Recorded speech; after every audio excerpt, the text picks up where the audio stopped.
Assalamualaikum warahmatullahi wabarakatuh. Very good day to all of you.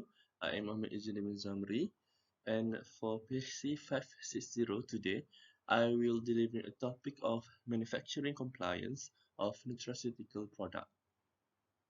When we want to discuss about manufacturing compliance, GMP will be a common term and topic because it is a very important document or system for ensuring that the products are consistently produced and controlled according to preset quality standard and criteria. GMP is not only implemented in the manufacturing of nutraceutical products, but it is also implemented in pharmaceutical, traditional, medical devices, and food products, with the primary objective of for ensuring the quality requirements of all products are met and maintained to safeguard public health. In Malaysia, NPRA will award the manufacturing licenses to the manufacturer if and only if they are compliant with GMP requirements, otherwise they cannot register their products and market their products. GMP is an essential component in the manufacturing of health supplement products to ensure that the manufacturer is not practicing haphazard operations in the manufacturing of the products, so that the end consumer receives a very good quality of product. The term manufacture here includes the making or assembling of the finished product, the process of packing and labeling of the finished product in any container for end user use, and whatever processes or steps conducted that involve in the making or in the packing or in the labeling of the finished products. As I mentioned before, any health supplement manufacturer that want to market their product in Malaysia must obtain manufacturer license.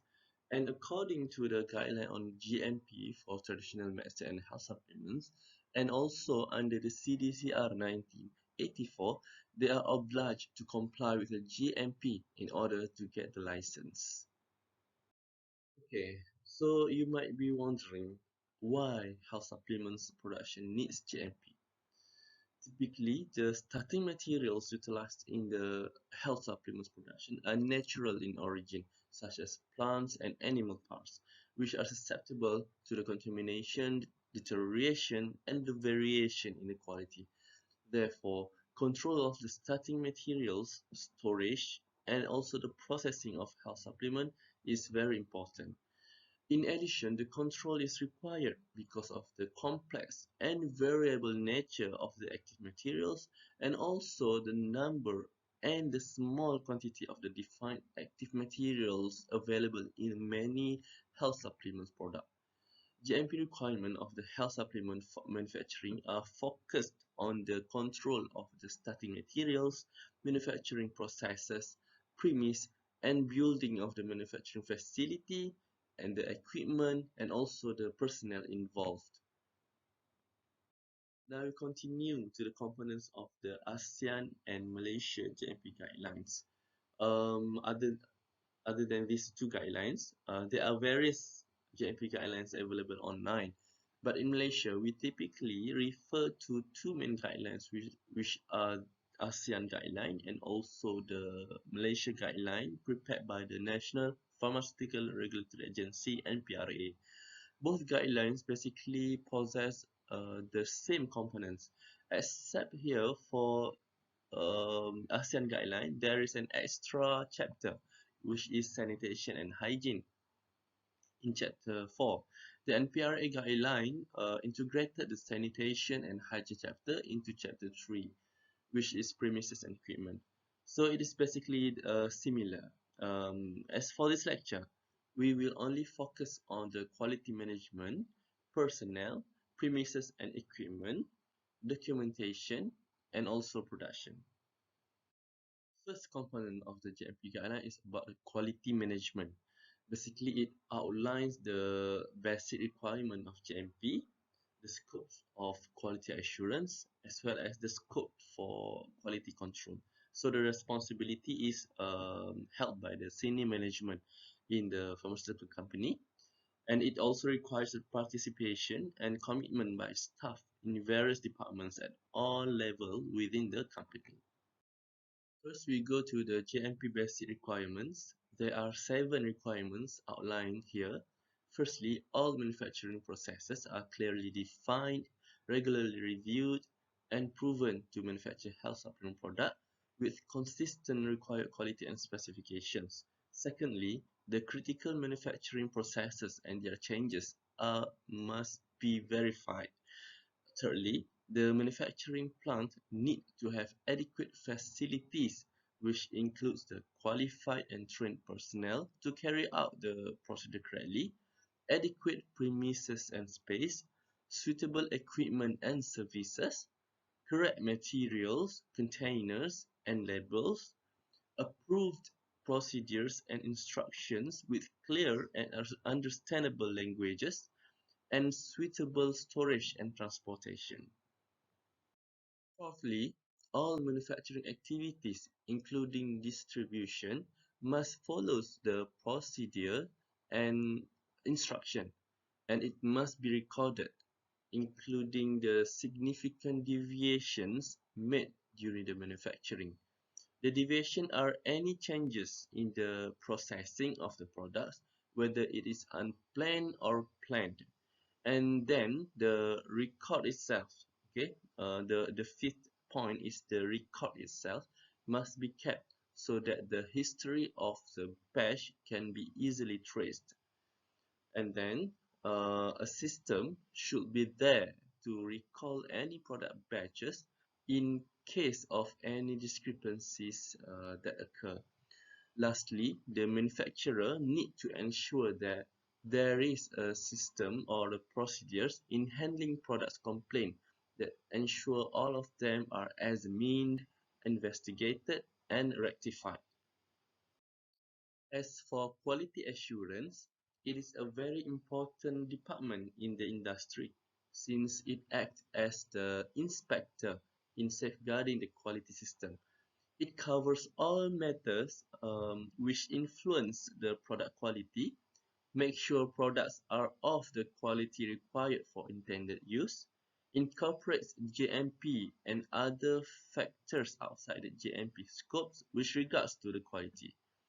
As you can see in the slide, the job scope of the quality assurance are to ensure health supplements are designed and developed in line with the requirements of GMP, and the production and control operations clearly specified, the managerial responsibility are clearly specified, and it also makes sure the arrangements are made for manufacture, supply, and use of correct starting and packaging materials. Then QA also makes sure all necessary controls on intermediate products and any other in-process controls are carried out.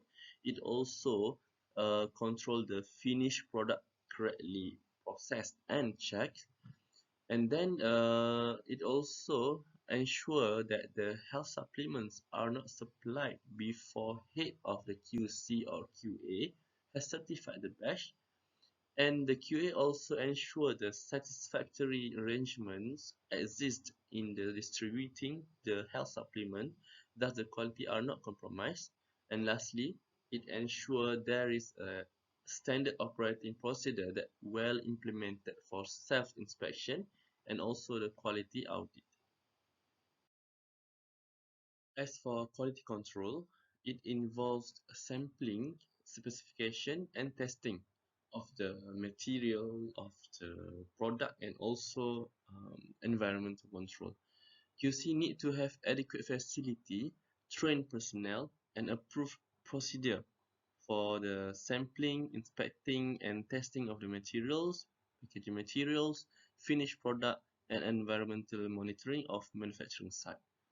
All QC procedures must be done by trained personnel by using approved method. QC also must have the test methods that must be validated or internationally accepted, such as in monograph. And then all activities of QC must be recorded, including deviation made. QC also need to ensure that the finished product contain required quality of active materials and enclosed within proper container with a proper label. It also needs to ensure all results from the inspection and testing are recorded, and it also have to make sure all health supplements manufactured are not supplied before the head of the QC or QA has certified the batch. And lastly, it needs to ensure sufficient reference samples of starting materials and product are retained. Usually, every batch of the finished product will be retained, like 3 to 5 packs, that if there is any issue regarding the specific batch in the future, we can investigate by using the retained sample. Okay, we're done covering the quality management part. The next important part is the personnel. In JMP facilities, personnel should be adequate and well trained for their specific job scopes, and they must be aware of the JMP principles and goals. Thus, they need to be clear on their job description. So the top management should provide them a clear job description and give them adequate authority to do their job. A clear organization chart must be available to state the position of every personnel in the company. The responsibilities of every personnel should not have gaps, and it should not overlapping to avoid confusions among the personnel about their responsibilities. The production and quality control departments must be independent of each other, so there should not have a personnel that has the responsibilities these two departments in a time to avoid conflict of interest. The key posts like the head of department, the supervisor, and etc. must be held by a full-time personnel and possess adequate authority to execute their responsibilities. As I mentioned in previous slide, the personnel must be well trained, and the training itself must be specific to the job scopes of the personnel. It will be just a waste of resources if the personnel dedicated their time to join the training that is not related to their responsibilities. But for the GMP awareness training, all of the personnel in the company should join it, and it should be conducted in proper frequency, like once a year or twice per year. Each of every training held must be well recorded and evaluated to assess the training effectiveness and the personnel comprehension. The training conducted should instill the concept of the QA and JMP, which is related to the training.